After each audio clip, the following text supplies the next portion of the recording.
పెనమలూరు నియోజకవర్గంలో గత 20 సంవత్సరాల నుంచి ఎక్కడ చిన్న గొడవ కూడా లేదు.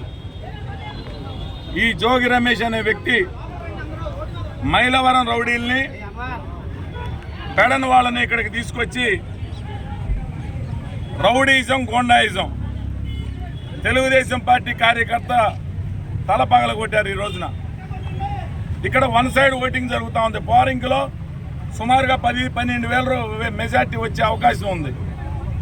ఏ విధంగా అయినా సరే ఓటింగ్ శాతం తగ్గించాలని ప్రశాంతంగా జరుగుతూ ఉన్న పోలింగ్ని ఆపివేయడానికి వీళ్ళు అక్రమంగా బూత్లోకి ప్రవేశించి పోలింగ్ ఆపేశారు. పోలింగ్ ఎందుకు ఆపారని ప్రశ్నించినందుకు వ్యక్తిపైన దాడి చేశారు. బూతులు తిడతాం, మా చీఫ్ ఏజెంట్ని పచ్చి బూతులు తిడతాం.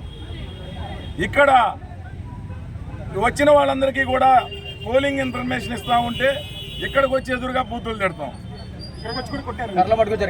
కర్రలు పట్టుకొచ్చి కొట్టడం, కారులో కత్తులు కొట్టలు పెట్టుకొచ్చారు. నేను ఒకటే చెప్తా ఉన్నా, ఇక్కడ ఎవరు కూడా నీ ఉడతూపులకి బెదిరేవాళ్ళు లేరు. ఈరోజు ఓటింగ్ శాతం గొడవలు జరిగితే తప్పిపోతుందని ఓర్పుతో ఉంటా ఉన్నాం.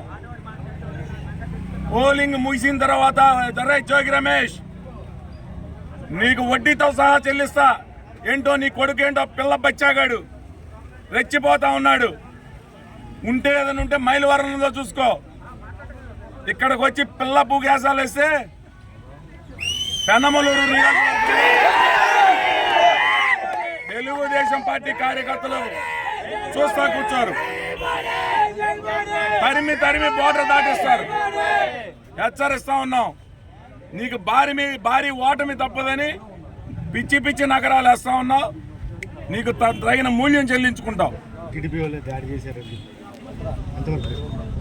దెబ్బతింది ఎవరు? టీడీపీ వాళ్ళే. వాళ్ళకి మైలవరం వాళ్ళకి ఏం పని? మా బూత్లో పోలింగ్ ఆపడానికి కారణం ఏంటి? పోలింగ్ ఎందుకు ఆపాలా? కార్లకి దొంగ నెంబర్లు వేసుకొచ్చి కార్లు అక్కడ పెట్టుకున్నారు. ఎందుకు అవసరం? అవి ఈ ఒక్క గ్రామం కాదు, తాడిగడప, అలాగే కానూరు, బోళ్లపాడు, అది దొంగ నెంబర్లతో కార్లు 100 మీటర్స్ లోపల ఉండకూడదు.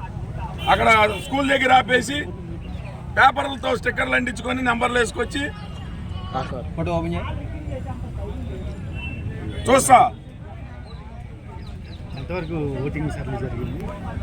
ఓటింగ్ జరుగుతూ ఉంది, దాన్ని చెడగొట్టాలనే ప్రయత్నంలో ఉన్నారు. అందుకు